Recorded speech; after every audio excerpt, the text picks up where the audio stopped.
Welcome to Hard Talk. I'm Stephen Sackur. No one better epitomizes the strongman style of political leadership than President Rodrigo Duterte of the Philippines. He has a visceral dislike of independent journalism, and no one knows that better than my guest today, Maria Ressa, founder of the Rappler online news website. Now, she has just been convicted of cyber libel in a Manila courtroom. So, is Duterte's populism strangling press freedom?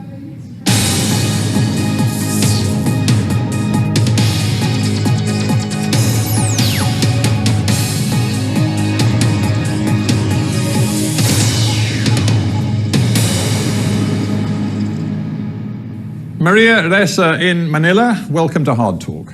Thanks for having me, Stephen. Let's start with your personal situation. You have, earlier this month, been convicted on this charge of cyber libel, as they're calling it. Has it changed things for you? Aside from the emotional roller coaster and the fact that we've crossed yet another divide, I think I'm pretty much on the same road I've been on for the last 4 years, which is really standing up for my rights, both as a Filipino and as a journalist. You're on bail, and I think your legal team have said there will be an appeal. Do you, in any sense, feel frightened right now?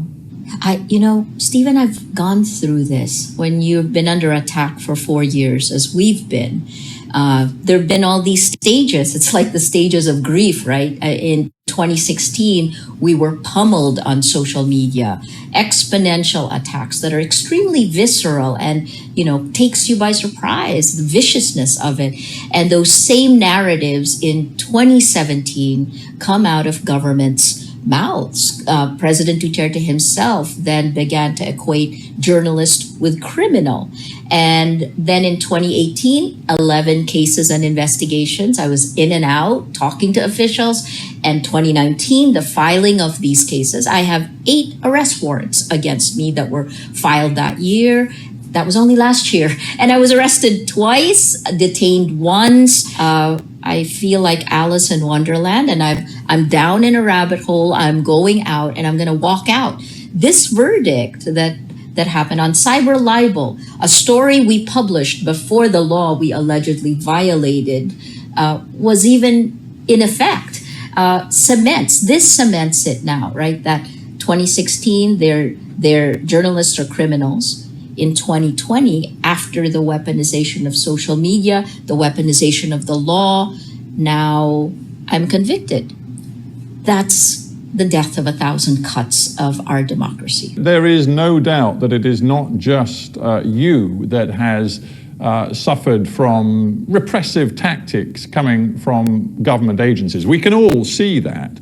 But nonetheless, the notion that all sorts of freedom of expression are now curtailed and eliminated in the Philippines surely isn't right. If one looks at your country today, there is still a multitude of diverse opinion across the spectrum of politics in different platforms on the media, not least Rappler itself. After all, your website hasn't been shut down. It continues to this day. It has millions of eyeballs on it every single month.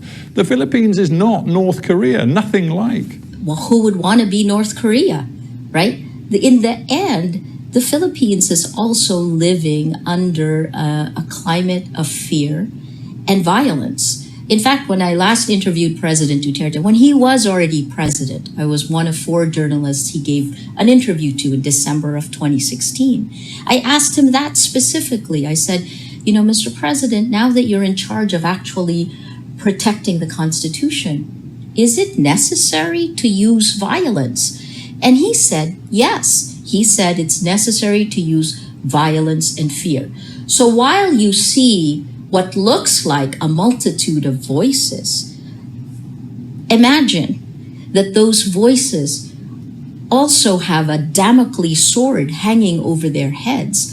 During our pandemic, people were, based on their posts on social media, people were arrested. I think there's a good veneer of legality for all of these, but we've certainly felt the walls closing in. In order to be able to continue publishing as Rappler, look what I've had to go through. I'm not a No, criminal. I understood. I'm just a journalist. And obviously, my show is called HardTalk, so I have to take seriously the charges against you, because as you've indicated, absolutely. you've indicated that the libel is the least of it. You still face allegations of, my goodness, what a list: fraud, tax evasion, receiving money from the CIA. I mean, you could be in court for years and years to come. Well, the only thing I can say is that these charges, the 8 criminal charges I'm facing, fall into 3 buckets. The first is cyber libel. The second is securities fraud. And in that, we'll throw in foreign ownership or foreign control, violating something called the anti-dummy law. And then the third is tax evasion. And again, just like the first case, we were charged with tax evasion about 6 months after we received an award from the government for being a top corporate taxpayer. Then a little more than 6 months later, we're tax evaders pushed on social media. And in addition to that, to make this charge, they actually had to redefine Rappler from news organization to a dealer in securities. So sure, let's do hard talk. I feel like as a reporter, as someone running a news organization, I give the government and the president the respect that the office demands, I think, but the kinds of death by 1,000 cuts that we've had to absorb just to do our jobs, just to continue doing investigative reporting, I've never lived through anything like this. And I covered Southeast Asia's transition from authoritarian one-man rule to democracy, starting here in the Philippines in 1986. Maria Ressa, do you think the Filipino public care about your fate, and indeed the fate of other journalists in your country? Because one looks at Duterte's approval ratings, they are consistently above 80% approval, the kind of figure that other leaders around the world could only dream about. And the Filipino public are well aware of what he's doing to the press. I think there are 2 answers to that question. The first one is the kinds of the propaganda machine and how it uses technology to essentially use it as a behavioral modification system. And I can explain that more later. But the propaganda is exponential, and it lifts. When you hear President Duterte is the best, the defender of the poor, even though it's the poor who are dying in the drug war, right? So that's the first step. I think, the age of social media, statistical surveys haven't been able to keep up with these shifts. The second one is, do people care? Yes. And I can see that just based on what's happened. And I think this in particular in 2020, 3 things have happened. We've had a pandemic, the lockdown. We are just in our 14th week of a very security-driven, militaristic lockdown. It's a lockdown when President Duterte has told Filipinos to stay at home. And he told troops that if they come out, if we break quarantine, he told them to, and this is a direct quote, he said, shoot them dead. That did happen. Almost more than 60,000 people have been arrested during this time period. And because we're locked down, I think there's been more introspection.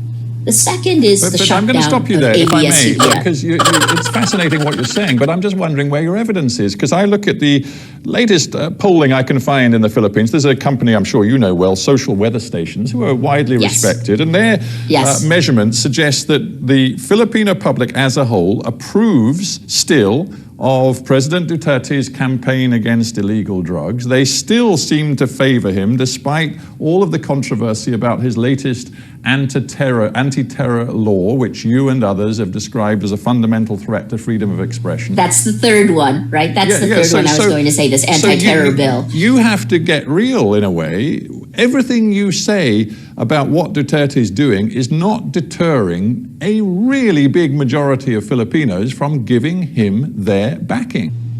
I think you have to look at the surveys and actually talk to the people who do the surveys. And the biggest question you have to ask them is, how do you count for fear?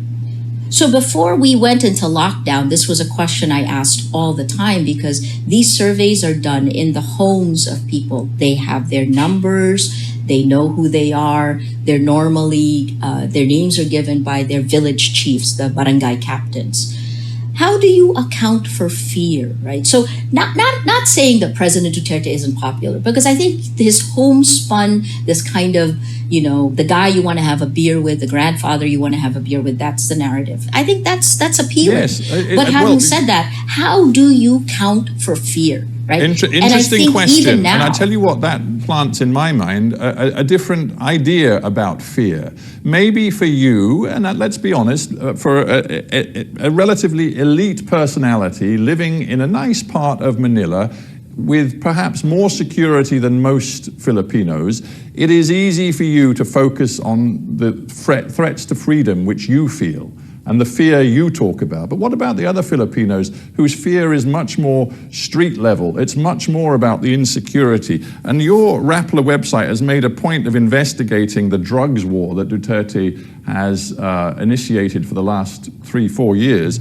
But the drugs war, according to most Filipinos, has made their streets safer. Yes, they look at the fact that hardly any security personnel have been prosecuted for egregious use of violence, but they also look at the fact that thousands of drug dealers have been taken off the streets, and they like that. I think that's definitely the narrative, but if you dig deeper into the surveys, number one, and this is based on the UN report, one just released a few weeks ago, you can see that the people who die in the drug war are the poor. And you can also see in those surveys, it's not just the social weather stations, it's also Pulse Asia, you can see that President Duterte's support among the poorest of the poor has dwindled significantly compared to the AB, the people who are wealthy, who can cut the deals. I always say there are three things that really characterize living under the age of Duterte. You have to do one of these three things. The 3 C's: corrupt, coerce, or co-opt. And it isn't the poor that does that. In fact, I would say the poor suffers the most. So you look at this brutal drug war, depends on who you talk to. If you talk to the police, they'll say, oh, well, maybe about 6,000 to 7,000 people have died. They admit to that. And then you talk to the human rights groups and they say it's tens of thousands. Our own Philippine Commission on Human Rights places the number at 27,000. That was several months ago, right? So no, I think you have to look much deeper into the numbers, look at which of the demographics, and look at who's winning and who's losing. Let me ask you a personal question, and be brief if you can. Sure. As the boss of Rappler, which is known for its investigations, including of the drugs war, do you now think very carefully before commissioning any reporter to dig into what is happening on the streets? I'm mindful that journalists have been killed this year. More than 100 journalists have been killed in the last couple of decades in the Philippines. It is dangerous being a journalist. Are you now fearful for your own staff? That's a really good question.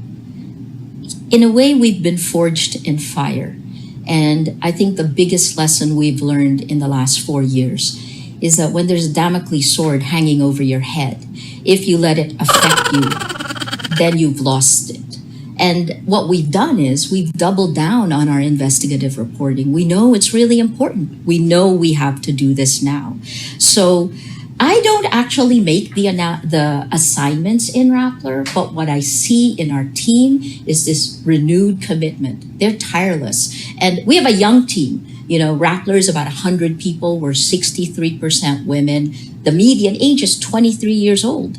The reporter that President Duterte bullied, like he basically faced her down, she was like 26 years old when he did that. So no, I think that I don't have to encourage Rappler to do investigative reporting. I think they're doing it on their own. And all I'm trying to do is keep the sky from falling. Let's talk about international reaction and response to what is going on in the Philippines right now. We have international NGOs like Amnesty International condemning what they call, quote, a policy of large-scale murdering enterprise, they call it. We had, as you said, the UN Human Rights Office report referring to near impunity offered to Philippine security personnel. But what we also see is that consistently over the last 4 years, Donald Trump, for example, has referred to President Duterte as his friend. We see a very close relationship developing between Duterte and the Chinese government.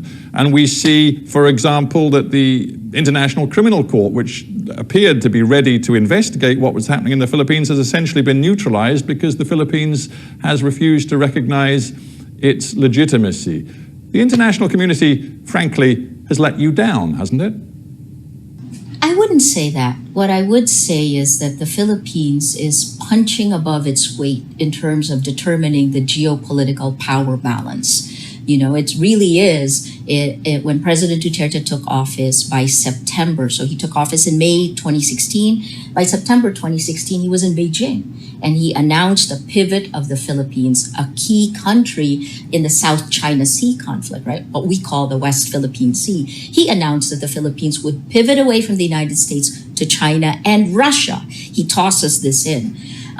What's interesting is what happened when the United States pushed against what was happening in the drug war. Last December, the U.S. government actually took away the visa of the man who carried out the drug war. He was the Philippine National Police Chief. He's now a senator, Bato de la Rosa. They took away his visa under ARIA, and the Philippine government was so upset that they canceled part of a military bases agreement that has gone for a long time. This is a very strong relationship in the past. So the visiting forces agreement, the government canceled it. But here we go again. Just this month, the Philippine government gave notice that they were not going to cancel that, and it's back up.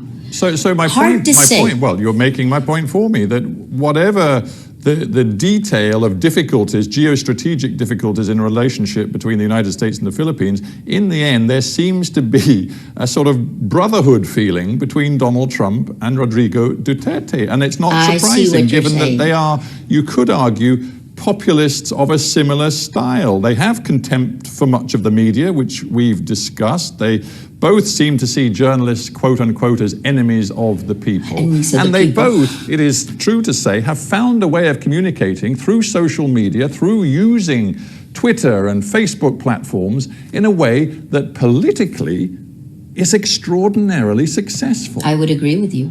And I think part of what's important, but let me first answer that question that you asked, which is, did it let me down? No, absolutely not. I understand the geopolitical power play at work here, but I think what you're seeing both in the Philippines and in the United States is very similar to what's happening in many democracies around the world, including in the UK. And this is the role of technology. Facebook is our internet in the Philippines. There's 71 million Filipinos. We spend the most time on the internet and on social media globally. And I think it's the 5th year running. That's Hootsuite, and We Are Social. That's their number.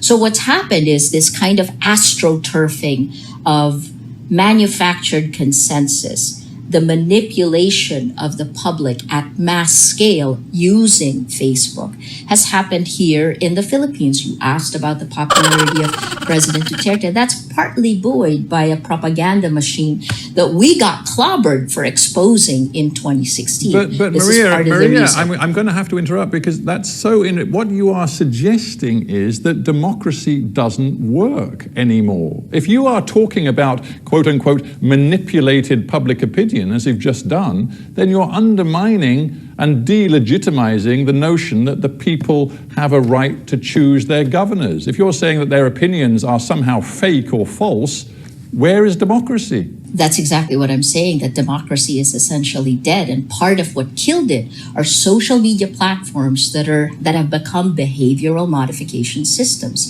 If you look at what's happened all around the world, starting in 2017, studies have shown that cheap armies on social media are cutting down democracy, rolling it back.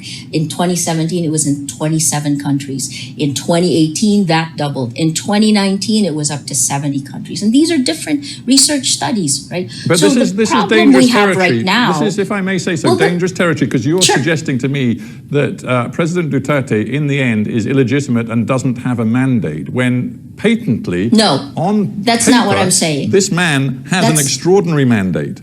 That's not what I'm saying. What I'm saying is, first of all, he doesn't have an extraordinary mandate. He was one of 5 presidential candidates. He had, out of 61 or 62 million voters, he had 16 million votes. That's what elected President Duterte. That's okay. Of 5, he won the majority of the 5, right? But beyond that, what I am saying is that the new information ecosystem actually allows lies laced with anger and hate to spread faster than facts. When a lie is told 1 million times in today's age, when I am attacked 1 million times with criminal, it becomes a fact. And this is what's wrong, because if you don't have integrity of facts, you cannot have integrity of markets, and you certainly can't have integrity of elections. This is the problem with democracy.